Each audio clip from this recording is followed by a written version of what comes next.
Check the pressure on the strut assembly. It looks good according to the manual here. We just need to bleed the brakes. Schematics show this connection goes good. No, that's the older revision. Check the updated panel layout.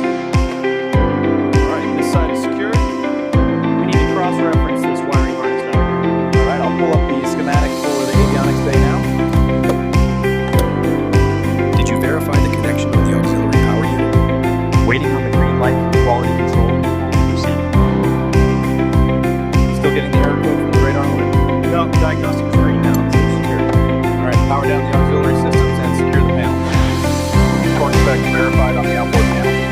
Copy that. We're clear on the engine mount. Avionics module is locked in place. Engine mount bolts look good. How's the landing gear alignment? Within tolerance.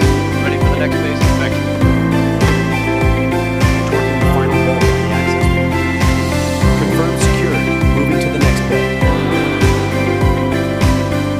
Here's the transducer wrench. Make sure it seats correctly. Got it. Checking the alignment now. Avionics panel secured. Clearance on this strut looks off. Within tolerance. Let's double check the wiring harness while we have the panel open. Verify the connection on the primary control module.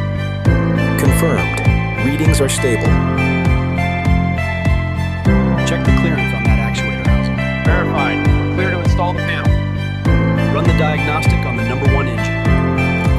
This panel needs reseated before we lock it down. Here's the torque wrench. I'll check the clearance on the flap linkage.